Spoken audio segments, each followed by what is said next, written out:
Welcome to another episode of That Crazy Triangle Guy. I want to start off looking at the Bitcoin US dollar index on the weekly time frame.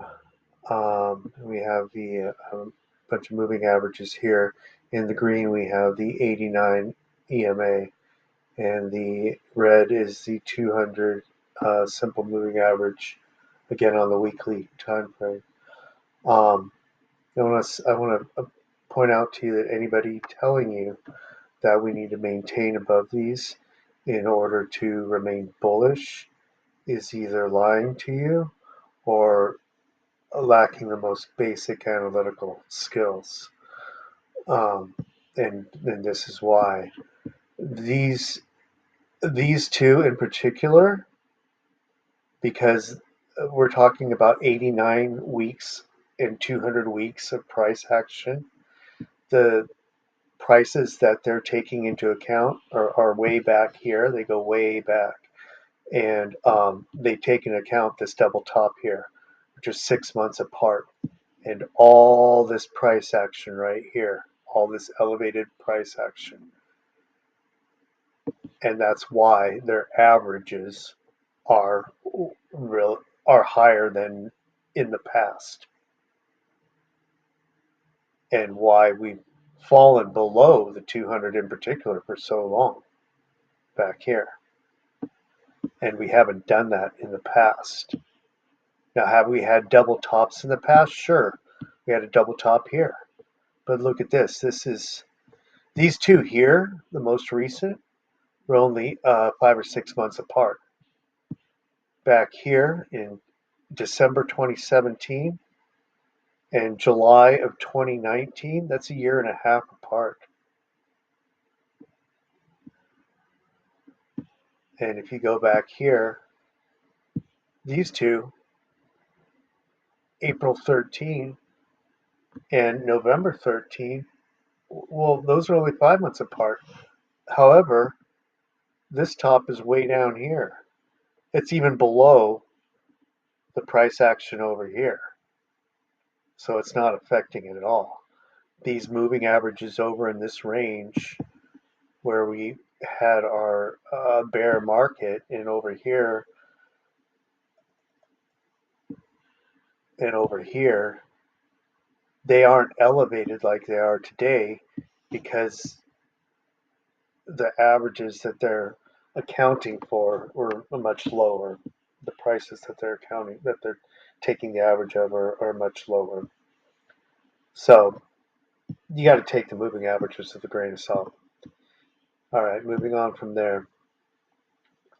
Um, I pointed this out the other couple days ago that we are in extreme lows on the 5-day BBWP indicator. Um, and I'd like to credit Eric Crown for providing this information, although he was it anyway. This time around, he wasn't on. I guess never mind. Um, anyway, here we are at extreme lows, and upon expansion from extreme lows on the BBWP indicator, especially on the 5-day time frame, um, we tend to see big moves in the more likely in the direction of the stochastic indicator at the time of expansion. As you can see from back here, stochastic indicator was heading up. We had this big move here. Same thing back here upon expansion. Stochastic indicator was moving up. We had this big move here. Back here upon expansion, stochastic indicator was heading downwards, and we had a big move down here with the FTX crash. And I want to be very clear that I believe this was an attack by SBF and um, Gary Gensler. Not Gary necessarily, but the people that are pulling his strings. Um, Now, if you use the 5-day BBWP indicator, upon expansion, if you wait till expansion, the move has already happened. Um, Now it's not clear as to how to use this indicator. Eric Crown uses this 10% line, and the author of the indicator, which I'm not sure. I think they're maybe one and the same, or I don't know if they're different people. I don't have enough experience with them or enough history to know all the details there. But 10%, this dashed line that I've drawn here, this horizontal white line, is the point at which below, when we move above that, is and the direction of the stochastic indicator at that point are the things that are taken into account to predict the moves. However, I'm noticing too that the indicator changes color from blue to green, or different shades of dark blue to more greenish blues. Um, so those might be more of an indicator sooner than the breakout, the 10% line. Because like I said, if you wait till that happens, the move has already been made. Now, what's interesting, okay, I want to go back first of all, and I pointed this out on the other video, my previous video from a couple of days ago. Go back to 2016, which I reference a lot, and I think we're following. I'm sure many others use this time as well. That if you go back here, we were also on the 5-day indicator in extreme lows, and upon expansion, right here was when we started our huge 80% run um, to this new high. And but again, if you waited till we expanded, you would have missed this move right here, and that is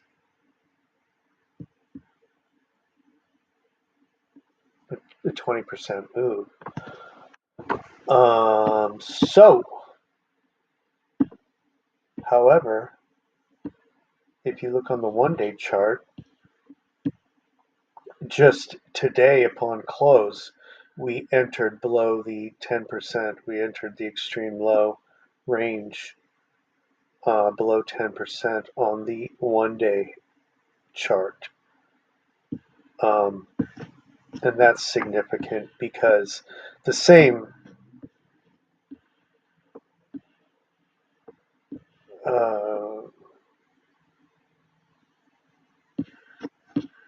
you can use it the same way. Actually, if you read up on the BBWP indicator, it was intended to be used on the 1-day chart, um, but it also is particularly useful in the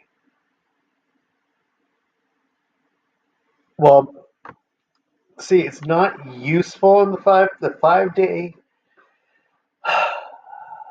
When it gets into extremes on the 5-day, you can expect big moves. However, um, you need to look to the 1-day to get the timing a little bit more accurate. Now, here back in 2016, we fell into extreme lows on the 1-day. Actually, well before we started the move upwards, and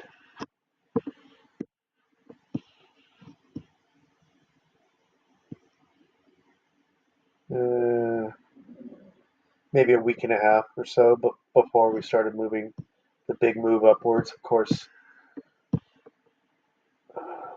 upon expansion there. Oh, what's interesting here is that upon expansion back in 2016, the stochastic indicator was actually headed downwards, and so we dumped. Let me get this off of auto because that big move is screwing things up here. And let me take the Gaussian channel off. You can see upon expansion here, we actually dumped because the stochastic indicator was heading downwards. And I think it was about 5%, if I recall right. Yeah, about 5% dumped downwards back in 2016 before finally expanding upon the 5-day, finally breaking out when the 5-day did expand. So you just don't know. You never know, right? We're on the 5-day right now, so that was the dump back there prior to the 5-day breaking out. So just be on your toes because whatever happens right now is, I believe we got some big moves coming. We're expanding up. We're at extreme lows, and we're gonna expand off extreme lows. Um, anyway, here's the 12-hour too. 12-hour is on extreme lows, and now that's going to close here in another 4.5 hours. So it doesn't look like we're getting a lot of action right now on the 12-hour, which is good because the stochastic indicator on the 12-hour is still heading downwards, although it's starting to turn. So if we don't get expansion at 5 in the morning in my time, well, it's already 12:30. I gotta finish up here and get to bed. Um, that's good. That'll give this a chance to turn upwards, and then perhaps we'll get expansion on the 12-hour when the daily also closes um, later on in 16 hours.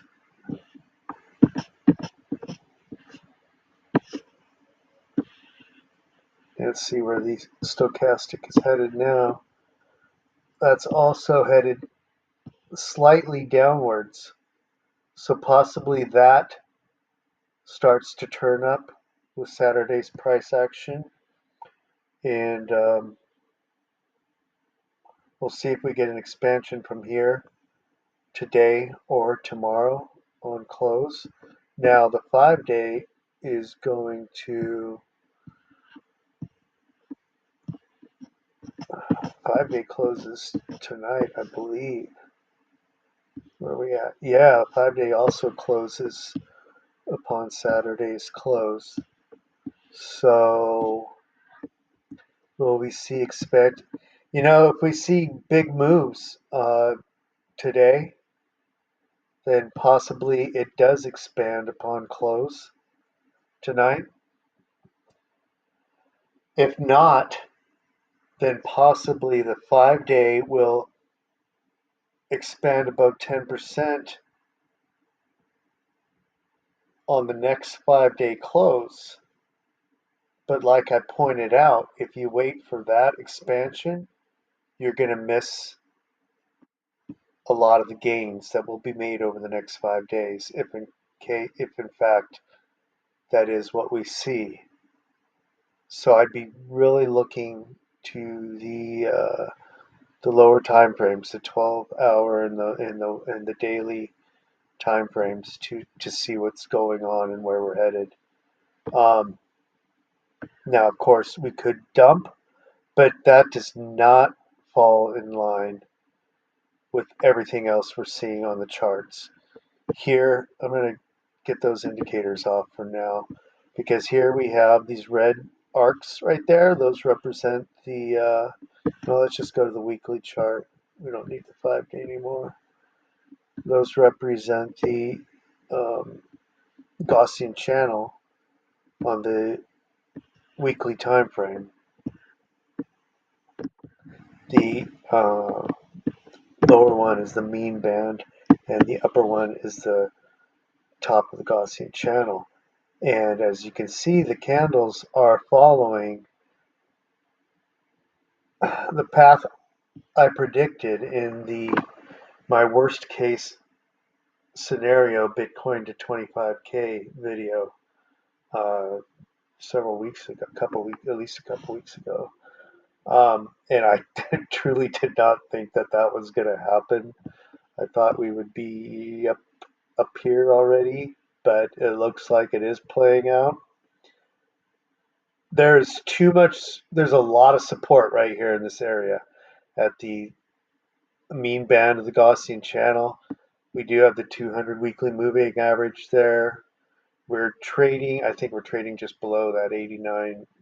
But like I said, those things you got to take them with a grain of salt. But the 200 weekly is psychologically going to create a support barrier here. We have this bear flag parallel channel that we've been trading. I mean, not bear flag, it's a bull flag. Parallel channel we've been trading in. Typically, when we make this move through the Gaussian channel in the past, and I've discussed this in previous videos, we look for support here, and we're finding support at the mean band, and then we typically break out above the channel and have an explosive move. Also, we're still maintaining inside this purple parallel channel that we've been trading in since the collapse, the FTX collapse in November. We've been ranging up and down throughout that channel, and it's time to move upwards. So I'm looking for a big move this coming week is really in the cards from what I'm looking at in the charts. The other thing I want to point out too is that back here in 2016, I know it seems like really boring now, and a lot of people are bearish.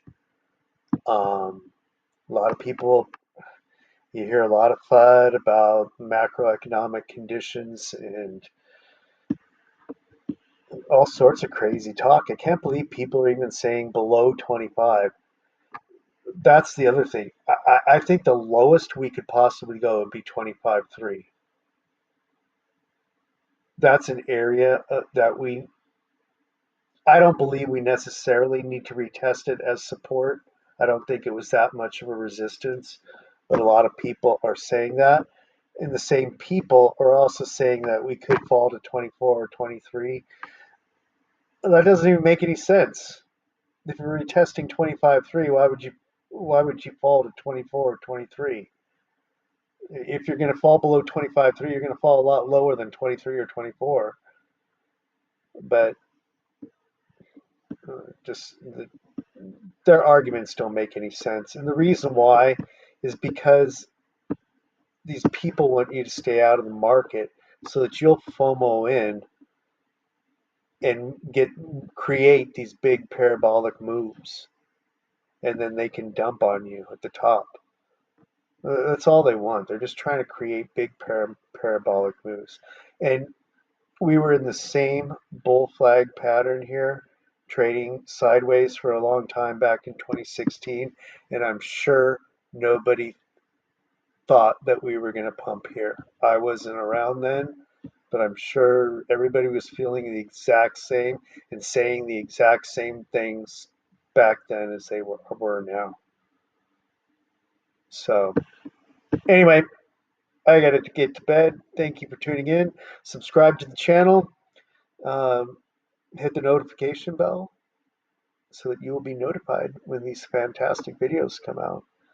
And check back in the comments, because if I don't have time to make a video, and I don't really go on Twitter much, I will I will write something in the comments indicating what I'm seeing.